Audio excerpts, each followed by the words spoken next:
then we see these types as they appear. And at the end of the chapter, we're given this little insight as to where we're going next. And we're told there, it's as though Abraham receives word that his brother Nahor has had children, that God has blessed him and given him children. And his wife Milcah, to Nahor and Milcah, one of their sons was named Bethuel.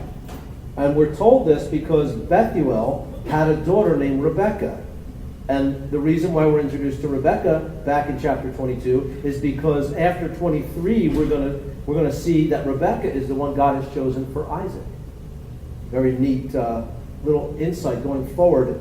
As we take a second, we're going to take a break and then say goodbye to Sarah. The word Sarah meant princess, right? And so the princess is passing away in this chapter 23. And, we look and we see and say goodbye to her and what this does to Abraham. Now eventually Abraham gets over it. As we'll see later on, Abraham remarries. And at this point, again, Abraham's like 130-something years old, right? And he remarries. I'm thinking, you know what? My life's good. I'm good. It's time to relax now. But no, he gets remarried, which is, admirable. And I think he actually has children with his second wife. And that's pretty good, though. He did pretty good. Well, so verse 1, we turn our attention to Sarah and her passing away. It says that Sarah lived 127 years. And these were the years of the life of Sarah. So Sarah died in Kirjath Arba, that is in Hebron, in the land of Canaan. Now, Canaan was where Sarah died here in this verse. We see that. And Canaan was where she was called by God in the first place. Canaan was where they were supposed to be. But if you remember, for a while there, they were dwelling down in Gerar, that is the land of the Philistines, and so they were apart from the Promised Land. That's actually, if you look at the map and you read God's outline, that was part of the Promised Land, but it wasn't considered Canaan, at least at that time. And so apparently, when she died, they had returned further north into the middle of Canaan somewhere. Now, it goes on to say that Abraham came to mourn for Sarah and to weep for her. And so we see, it seems to indicate that Abraham wasn't necessarily with her when she died, because it says that he came to mourn for Sarah and weep for her.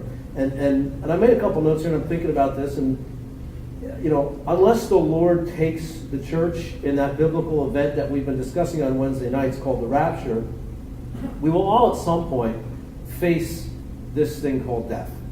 Whether it's, our own, someone very close to us we love very dearly. Death is just a reality.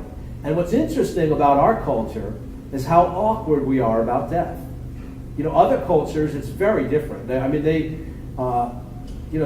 just carry their dead, through the middle of town, and I'm going to bury my father. I'll see you later. I'm back in a little while.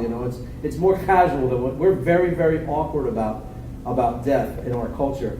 And we just seem to take it more seriously, and then yet there's this contrast. And I think that our culture, the way it is, kind of provides an opportunity for a contrast between us Christians, those who have a living, breathing, active relationship with the Lord, and the rest of the people in our country who are very awkward about death. And that is that mourning for a Christian is somehow different, isn't it? Do you ever notice that? We've all been to funerals, obviously, but we've been to some that are just a lot different than others, right? In fact, most recently, and Neil, I hope you don't mind me mentioning this, but most recently, the last one I went to, I drove Neil up to northwestern New Jersey. I forget what town it's called. Cranford? Somewhere around there? Anywhere. Anywhere out there. I can't remember the name of it. But anyway, this was a very difficult set of circumstances. A young man, 26, 27 years old, young man in the prime of his life, killed himself. Jumped off this really high building up around New Brunswick, and it was just an incredibly sad set of circumstances. But what was mind-blowing? This church full of people, and there was this peace about the place.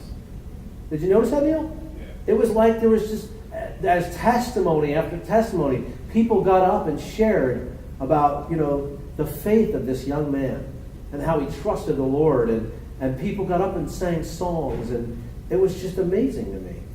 And that such tragic circumstances could be, certainly people were crying, don't get me wrong, but there was this lightheartedness about their tears. It was different. Conversely, I've been to funerals where people are just like hopeless. It's like they're facing the reality of death before they die, but without any hope. What a contrast. But, Abraham comes and he mourns, but it's different for him. Now, Abraham at this point and Sarah had probably been together about 110 years. And that's a long time to spend with somebody, right? And some of you are thinking about your spouses and going, 110 years? Man, I don't know if I'm ready for that. But it actually gets easier, doesn't it? It gets easier. I know I'm married 6, and it's the last, I guess this past year has been the best so far for me. I don't know if my wife would say that, but I hope she would. But I'm reminded on the subject of death that our hope is not unfounded. If you look at 1 Thessalonians chapter 4, verses 13 through 15, Paul wrote this to the church of Thessalonica. Obviously, people there were struggling with the idea of death. And so he wrote this. He wrote, I do not want you to be ignorant, brethren, concerning those who have fallen asleep, lest you sorrow as others who have no hope. Doesn't that sound like the rest of the world in our culture today? They sorrow as those who have no hope. For if we believe that Jesus died and rose again, even so God will bring with him those who sleep in Jesus. We have hope. We have hope. God's going to come back and lift us from that, those who have fallen asleep. Yet we know that those who have fallen asleep, their spirits with the Lord. Verse 3. Abraham is here mourning now, and it says, Abraham stood up before his dead, and he spoke to the sons of Heth, saying, I am a foreigner and a sojourner among you. Give me property for a burial place among you, so that I may bury my dead out of my sight. Now, Abraham's a sojourner, and this is kind of interesting. He's a sojourner, but really it's his land, isn't it? He considers himself a sojourner, but it's his land. God gave it to him. God promised him. Now, they haven't taken it as a possession yet. There's one in our midst here who's a sojourner too. Did you know that? I mean, we're all sojourners. But we have somebody who's part of our body who's leaving us again today. You guys aware of that? We've got a sojourner. We're sending Sammy back out to the Bible college. Isn't that cool? Listen, after service, I want, everybody who wants to, I want you to find them, tackle them, lay hands on them, and pray for them again. We need to do that. Just pray that the Lord continues that awesome work that we all see God doing in Sammy's life. He's such a blessing to us in the fellowship. So I'm proud of you, bro. Okay? But Abraham considers himself a sojourner in the land here, and now he's looking for a place to bury his loved ones. And now this is going to be really interesting, and I want you to take note of this whole conversation, because this sounds, now, someone who might be familiar with these kinds of conversations would be someone like Ed DeFelice, because this is like a bargaining conversation amongst two people, I'm going to buy the land. No, I want to give it to you. No, Ed doesn't sit there and say, no, let me give you the car.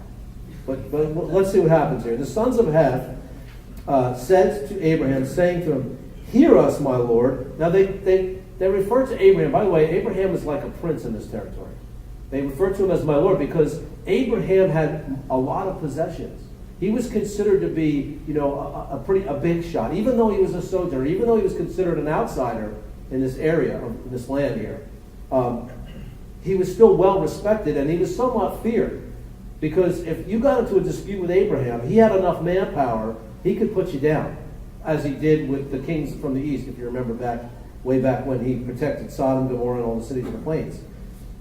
But now he wants this burial site, and the sons of Heth are saying to him, hear us, my Lord, you are a mighty prince among us. Bury your dead in the choicest of burial places. None of us will withhold from you his burial place. In other words, you can have any one of ours you want. Choose from our burial places, that you may bury your dead. Then Abraham stood up and bowed himself to the people of the land, the sons of Heth, and he spoke with them, saying, if it is your wish that I bury my dead out of my sight, hear me. And meet with Ephron, saying, if it is your wish that I bury my dead out of my sight, hear me. Oh, I'm going to say it the first twice, sorry. The son of Zohar, hear me. Ephron, the son of Zohar, for me, that he may give me the cave at Machpelah. Now, he's already got a spot picked out. He's got a burial plot that he's already eyed up, and he knows what he wants. So he's being very specific, and this Ephron here, the son of Zohar, he's pointing that guy out because this is the guy that oversees that particular area where this this particular piece of property is. And so he says, to the sons of Heth, he says, if you could, speak to or meet with Ephron, the son of Zohar, for me, that he may give me this particular cave of Machpelah, which he has, it's his, which is at the end of his field. Let him give it to me at the full price, Abraham says, as a property for burial place among you. Now, you got a little bit about this particular burial site, this plot of land. This eventually becomes, if you're familiar with your Bibles, the burial place of not only Sarah, but Abraham gets buried here, Isaac gets buried here, Jacob and Rebekah and Leah all get buried here as well. And so this becomes a very important part, and it's mentioned several times throughout the scriptures, this particular land. Now where it is geographically, if you look at your maps at the back, you would find this to be, some 30 miles or so due south of Jerusalem. Now, why is that important? Well, today, that land is in the middle of the West Bank. The West Bank, the bottom of the West Bank is kind of like New Jersey. New Jersey gets a little narrow in the center, and then it kind of goes sort of west, and then dips back down and has a little point at the end. Well, that's what it looks like, the West Bank. And at the waist is where Jerusalem and the Dead Sea kind of come close together, and that's where the West Bank sort of curves in and gets narrow there. So it looks the bottom half looks a little like New Jersey. And right smack dab in the center, in the middle of that bottom section, is where Hebron is, where this cave at Machpelah is. Verse 10. Ephron dwelt among the sons of Heth, and Ephron the Hittite answered Abraham in the presence of the sons of Heth, who all entered the gate of his city, saying, No, my lord, hear me. I will give you the field and the cave that is in it. I give it to you in the presence of the sons of my people. I give it to you, bury your dead. And, at first you're thinking, man, what a nice guy, right? This guy's nice. He's going to give me this land. But you don't understand Middle Eastern culture, if that's what you think. You see, there's something behind this, and I suspected this, and I started to study it, and I found, and I'm going to quote this guy, this Rabbi Albert Lewis of the United Synagogue Youth, and by the way, he's not alone. There's many scholars. I think most scholars would agree that this is what's really going on here. The reason why Abraham is so insistent to purchase the land rather than take it for free is A, he doesn't trust Ephron. Now you say, well, okay, so he doesn't trust Ephron, but what would be his motivation for not trusting Ephron?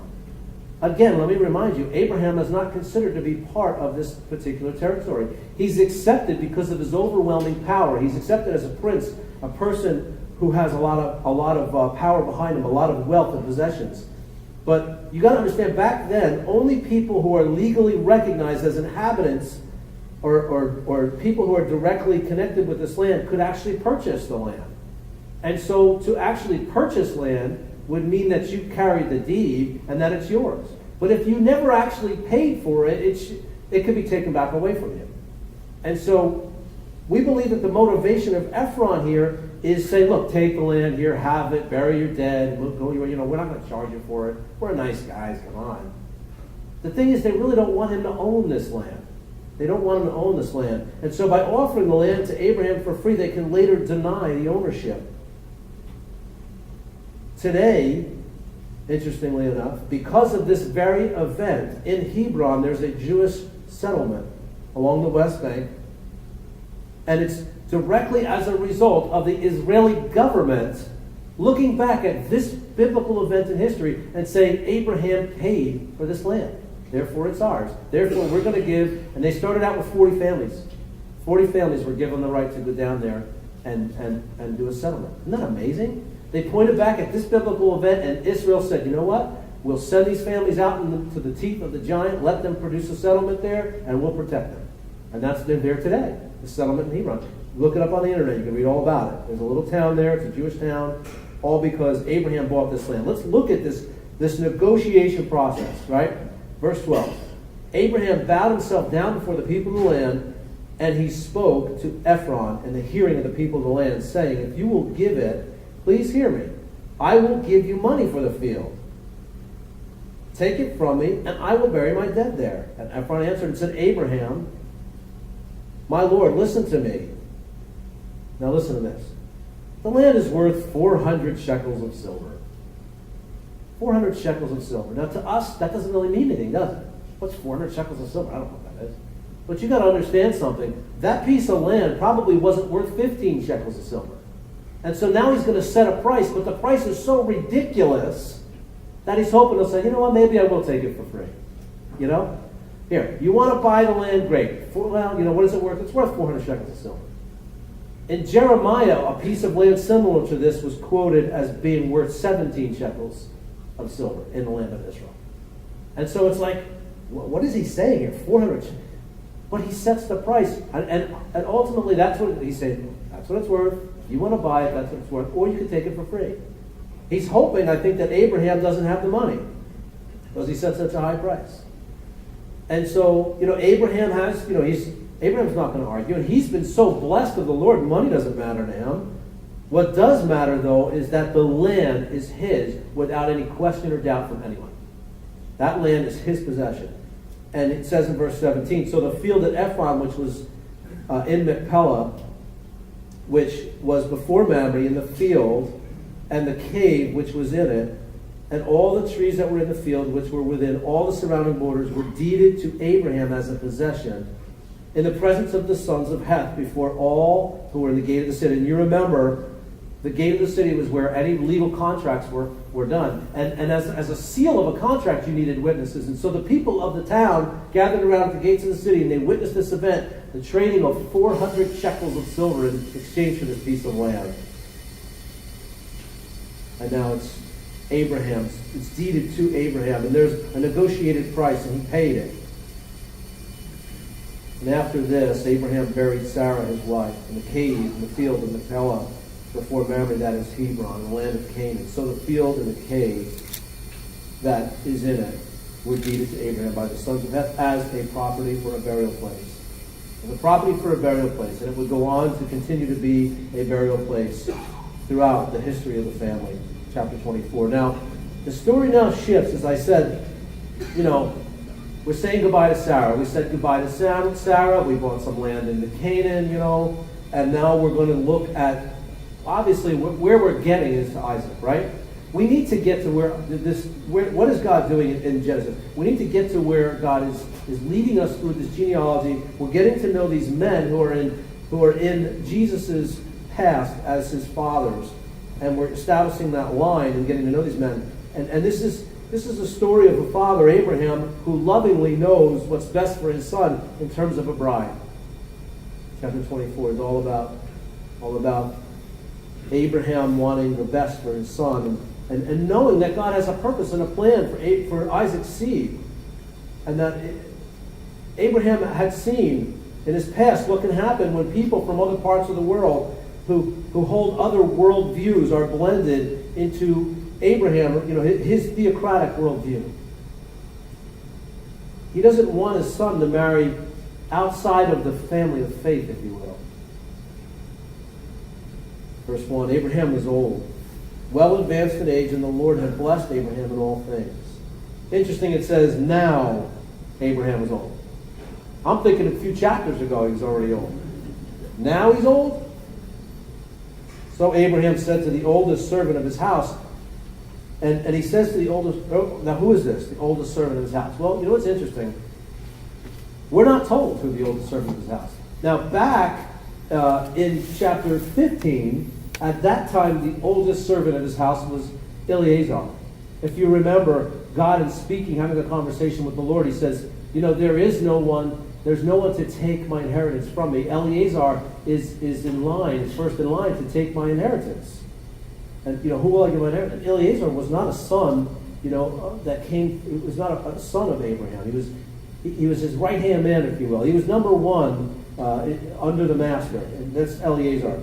And we meet him in Genesis 15. Now, most just assume that he's still alive and this is him. And, you know, he was, we know, Abraham's heir apparent in lieu of Isaac. But since Isaac's here now, he's not. Now, if it is him, it's interesting that whoever this character is, whether it's him or not, we start to see a type forming. And again, I want to use types and typology somewhat loosely because it's not something you build doctrine on. When you look at a type, you don't build doctrine on that. It just sort of shows you a picture of the future. And I love that about the Old Testament because even the Hebrew language itself is a pictorial language. That is, as it's spoken by someone who is a master of the Hebrew language, they sort of paint pictures with words. You ever notice that? As you read it, the words sort of paint a picture in your mind. Its idea is that as you listen to the words, as you read them, you're getting a picture in your head as to what's going on. Not necessarily so concerned with the technical interpretation of the words, but just that it's giving you the idea what the future looks like. And so we see this character, if it is Eleazar, as a type of what? What would you guess? You know the story. He's going to go out and he's going to find this bride, right? He's going to go out and look for a bride for Isaac. He's a type of the Holy Spirit. It's really cool. Let's see how this develops. He's a type of the Holy Spirit, and it's interesting because his name's not mentioned, and the Holy Spirit's not concerned with his name being mentioned. He's out in the world today, and he's gathering up the bride of Christ and bringing the bride to Jesus. It's really kind of a neat thing. He goes out into the world to gather the bride of the Messiah. Now listen to this. The Father, represented possibly by Abraham, if you buy into this as a type, sends out the Holy Spirit, the unnamed servant, to find Jesus, his bride. Isaac, obviously representing Jesus, and Rebekah, somewhat the church. Now, he sends out this servant who ruled over all that he had. Verse 2 goes on to say, ruled over all that he had. Please put your hand under my thigh, and I will make you swear by the Lord, the God of heaven and the God of earth, that you will not take a wife for my son from the daughters of the Canaanites among whom I dwell. Now, maybe you've never heard this before, but maybe that caught your attention there, that first part of, or the last part of verse 2 there. Please put your hand under my thigh. Now, again, Abraham's about 137 years old, and even the Lord is admitting that he's finally old. Okay? I don't want my hand anywhere near a 137-year-old man's thigh. I don't know about you. Okay? But this is a strange, I'm thinking, what is going on here? The first time I ever read this, I'm like, man, I just don't get the Bible, you know? But as you study this, and according to most people I've read on this subject, this Eastern tradition is that the thigh, the underside of the thigh, represented the loins, or the source of fertility. And so this was somewhat of a serious bond of a contract that he was establishing with, if it is Eleazar, with Eleazar. But this bond is so serious that he's like, put your hand under my thigh, and don't take it away till you agree to this. That's motivation to agree to it, isn't it? Like, man, whatever you say, it's fine with me. All right, just let me go. The Lord was, it was sort of like, or Abraham was swearing an oath at the hand of his descendants because of his fertility. What it represented is, you know what? If you don't do this thing that I'm asking you, my descendants after me are going to be against your descendants. That's how most people paint this picture. And so, they have such a vision of the future of their families, don't they? The people of this culture. We're like, I hope my kids do well, and I hope my grandkids do well, and then we're like, after that I'm done, I don't care, But they want, like Abraham and people of the East, they care so much. You remember last week the king of Gerar was so concerned, or 2 weeks ago, the king of Gerar was so concerned about his descendants, he went into a contract with Abraham to protect his descendants. And that wasn't just his grandchildren, that was way down the line. He cared about the posterity of his nation. And that's how they are here in this situation. Now, another sobering reality hit me as I thought about what Abraham is asking here, and looking for an available woman for Isaac. Excuse me. He is going to send his servant, his right-hand man, to his own family in Mesopotamia to find a wife. And he makes them swear, do not take a wife from among the daughters of the Canaanites. Now, this is interesting. As you think of the area of Canaan, wasn't there another line from Abraham's family that had lived in Canaan at one time? Who was that? It was Lot. And what's also interesting is Bethuel is Abraham's nephew from one of his brothers, right? From Nahor. And Lot was Abraham's nephew from his other brother, Haran, right? And so it's sort of the same thing. It could have been one nephew or the other, the daughter of one nephew or the other. But what happened to Lot? Instead of Lot's lineage, instead of his posterity influencing the world, being a part of the line of the Messiah, the world influenced him. And you got to see that this is a picture of us today. We are either being influenced by the world or we are influencing the world. And Lot's whole story and his lineage is an absolute tragedy. And if we're willing to compromise our walk with the Lord, if we're willing to, be Sunday Christians, Sunday morning Christians, and really church is nothing more than about a bunch of, fellowship and relationships and, somebody to talk to, well, then we're missing the boat. We're either being influenced by the world or we're influencing the world. Our lineage is either being destroyed or it's being blessed. Lot was destroyed. The world crushed his family. And this is why there's no one in the area of Canaan for Abraham to choose from. How sad. And I wonder if this is why Abraham maybe took Lot along in the first place. Remember, we talked about Lot. Why is he taking Lot? God told him to leave his family behind, But he took Lot, maybe thinking that the descendants of Lot, being his brother's kid, would eventually be the perpetuation of his own family. So Abraham says to, again, his servant, we don't know his name, but you shall go to my country and to my family and take a wife for my son Isaac. How important is it that we're slow to choose a spouse? The choosing of a spouse is of critical importance. I was 37 years old, 37, right? And I was perfectly content being single. And then Christina just wore me down, chased me around the Bible college on her crutches. This is hysterically, you should have seen it. If you know anything about us, you know that's not true. But 37, for me, I used to think, and believe I was not perfectly content being single. Some of you know that. Some of you know me, my singleness, both as a Christian and before. I think some of you may know me before that as well, not walking with the Lord. But I was not content. But I was also not content to marry someone who I wasn't convinced God had chosen for me. And I am one of those who believe that God chooses us. Now you might think, well, wait a minute now. Could I have not married this person? I don't know. You could sit there, you go round and round. Could I have not married them? Would I have ever met them if I didn't do this? These circumstances all seem, crazy how I met this person. I don't. Jordan's over there thinking, wait a minute, I'm getting married in August. What are you telling me, John? No, don't worry. God has picked one for you. You're okay. Don't worry. He looks nervous. He's sweating over there. But I believe God chooses your spouse. I believe that. And I believe that, he doesn't fall asleep and we go and sneak off and get married and then he wakes up and goes, what happened? It doesn't work that way. And yet, it's so difficult, isn't it? 2 Corinthians chapter 6, verses 11 through 16 says, O Corinthians, we have spoken openly to you. Our heart is open wide. You are not restricted by us, but you are restricted by your own affections. And these are the things that, by the way, confuse us in our marital relationships and when we're looking for a spouse. Now, in return for the same, I speak to you as children. You also be open. Do not be unequally yoked together with an unbeliever, for what fellowship has righteousness with lawlessness? And what communion has light with darkness? And what accord has Christ with Belial? Or what part has a believer with an unbeliever? And what agreement has the temple of God with idols? For you are a temple of the living God. And so in choosing a spouse, if you're here today and maybe you're single, maybe your future, you're thinking, I want to get married someday.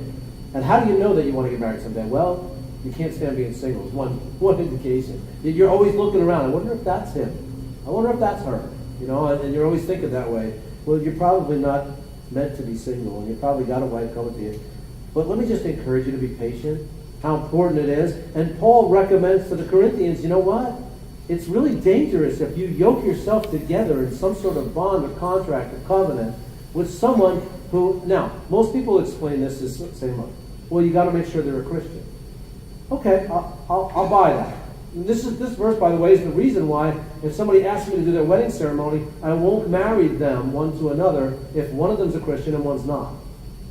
I will marry them if they're two unbelievers. I'll marry them if they're two believers, but I won't marry them if one's a believer and one's not. But I think there's more to this verse than that. I think it's more like, you know what? I want someone who sort of matches my devotion and convictions in life about how my life is going to be lived out in serving the Lord. Because you can get married to someone who's saved, and you have a different level of vision for your life as a servant of God. And then there's going to be constant tension. Either you're not going to be happy because you're not fulfilling your calling in life, or your spouse is going to be unhappy because you're holding them back. One or the other. How scary is that? Talk about equally yoked and the importance of choosing the right spouse. Abraham puts it on his servant, the importance of it. He says, perhaps the woman, this is the servant speaking back to Abraham, perhaps the woman will not be willing to follow me to this land. Must I take your son back to the land from which you came? Can you picture this conversation? You know, here's the mind of the servant. You got to put yourself in his head for a second. He's traveling, we don't know exactly where this place is. We think it's either over by Ur of the Chaldeans, which we don't exactly know where that was. We think it was over by Babylon. It could have been actually up by Haran in like modern-day Syria. But either way, it's near 500 miles either direction. It's no matter where it is, it's about 500 miles.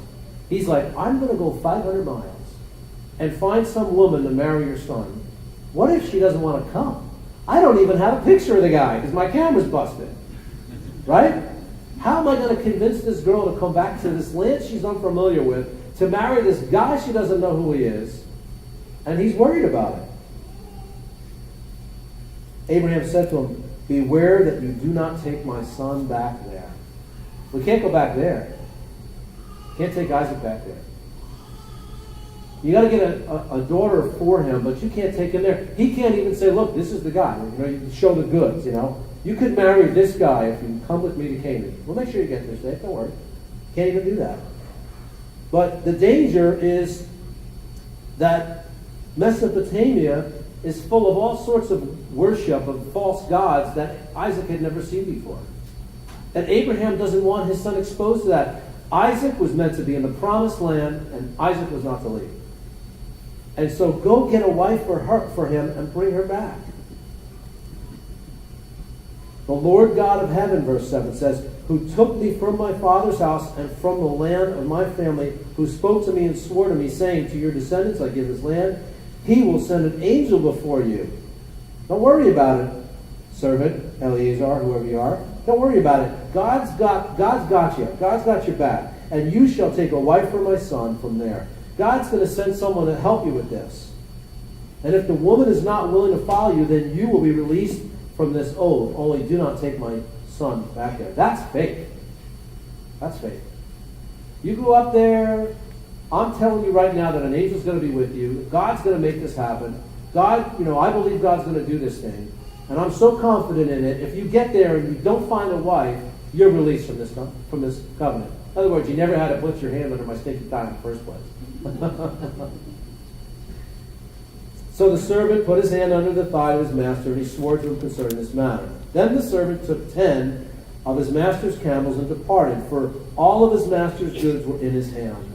And he arose and went to Mesopotamia, to the city of Nahor. Now, the reason I said we don't know exactly where this is, I got to keep on time. Wow, time is flying, guys.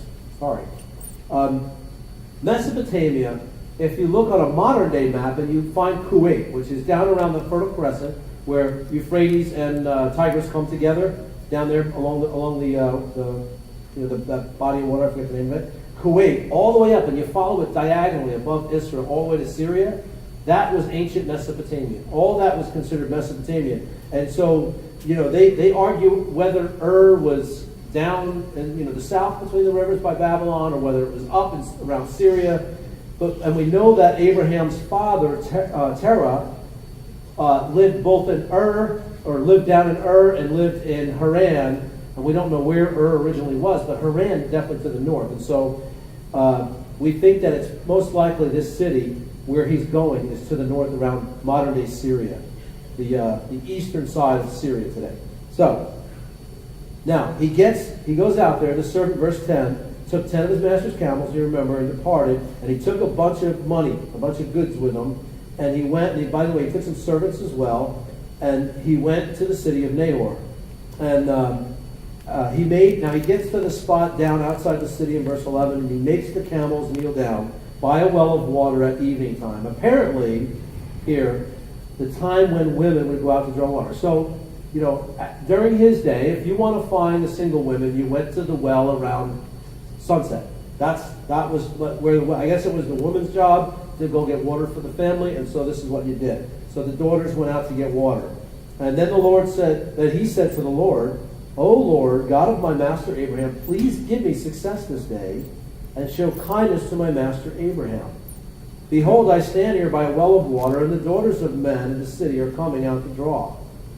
Now let it be that the young woman to whom I say, please let down your pitcher that I may drink, and she says, drink, and I will also give your camels a drink, let her be the one you've appointed to be your servant's wife, your servant Isaac's wife.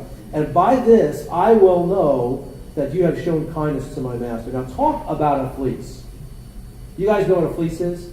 You remember this from the principles in the Old Testament. You laid out the fleece at night, and if the dew was on it, if the dew wasn't on it, so on and so forth. This is a fleece. This is like saying today, like you said, Lord, when I get home from work tonight, if my wife offers to give me a massage, cook me my favorite meal, and change the oil on my truck, then I know that you want me to sell my boat, right?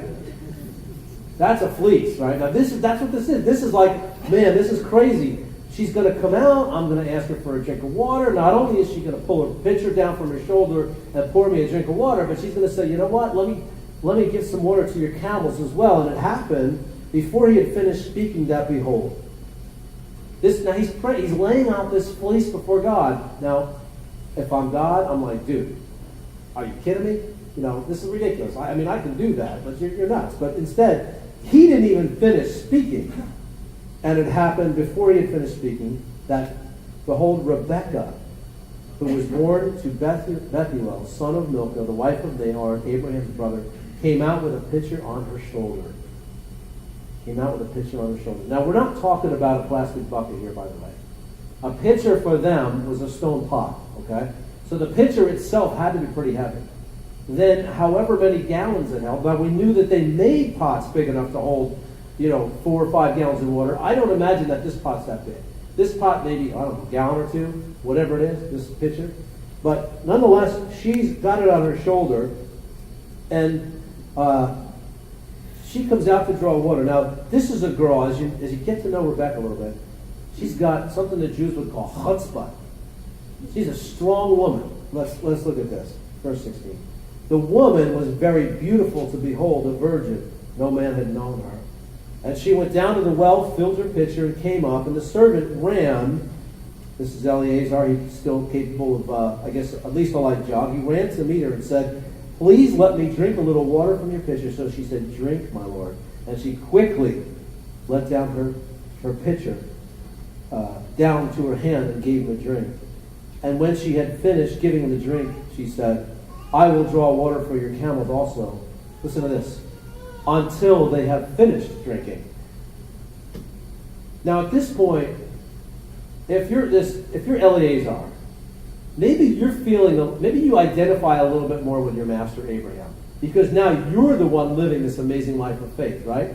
No sooner was I praying, I wasn't even done praying, I put this fleece out before the Lord, and God does this miraculous thing, and you're like this. Oh my goodness, this just happened. I suggested this to the Lord, and he made it happen right before my eyes.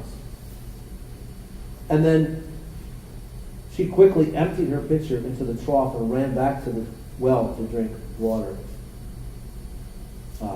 And she drew for all his camels. Now, interesting story about this passage of Scripture. While I was at Calvary Chapel Bible College, my pastor out there, Dave Shirley, the director of Calvary Chapel Bible College, he had coined this phrase. And the phrase had gained so much popularity at one point that T-shirts were printed and girls wore them around campus proudly. And I imagine some of them probably have hung them on their walls. And as he was teaching through this passage to the whole congregation at one point, I should say the whole school, all the students, he advised the men in that congregation that they ought to look for themselves, as they're out there looking for a wife, they ought to be looking for, this is the phrase, a 10-camel woman. Guys, you ought to be looking for, with his southern accent, 10-camel woman. Southern accent. And so that became this phrase, a 10-camel woman. Well, what does that mean? Do you know how much water one camel can drink? It's estimated up to 20 gallons. And these camels had just crossed probably the Arabian desert. They're probably thirsty. And so when we're talking about her drawing enough water for 10 camels to drink, the potential, now let's assume they didn't all drink 20 gallons. But still, that's a lot of water. And with one stone pot and all that work, this woman's got some chutzpah, right? And so, now, what's interesting, if you watch the servant, what he does here is he sits and he waits and he watches. Now, she said the right thing. Let me also get water for the camels. She said the right thing. But now he's going to sit and watch. And so the reason Dave Shirley said you want a 10-camel woman, because a 5-camel woman is considered half-hearted, he said. Right? Because if she can't give water to all 10 of your camels, she's only half-hearted. That's what he'd joke around and say. So, and the man, now look at what he does. Wondering at her, remained silent. He was dumbfounded, so as to know whether the Lord had made his journey prosperous or not. Now this is nothing new, a man standing speechless, wondering about a woman, but in his silence, he observes actions which followed words. He observes actions which followed words. So often, Christians talk like they're servants. They talk about serving. They talk about other servants, but they have no time to serve when it comes right down to it. Not so with Rebecca. Rebecca's a 10-camel woman.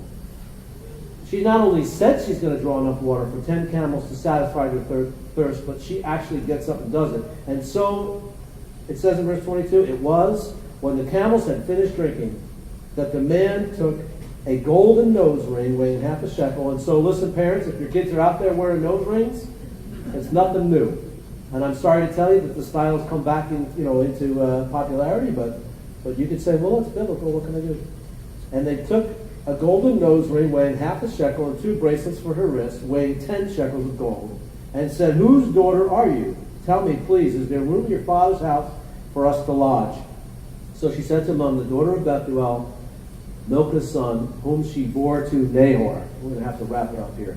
So he gets the servant here, gets confirmation of who her family is. This is Abraham's brother's son's daughter. Right? Abraham's brother's son's daughter. Abraham's nephew's daughter. So he's got the right girl, and he knows that. Now, next week we'll look at, how he convinces her parents to let him go. And we'll get introduced to a character that becomes, somewhat of an unsavory character in the rest of Genesis. His name will be Laban. You want to be careful of this name if you're pregnant with a boy and you're looking for a name. This guy is not a good guy. He gets the whiff of money, and man, he's just all out to get Abraham's money. And so let's all stand and pray. We're gonna have a time of communion this morning, and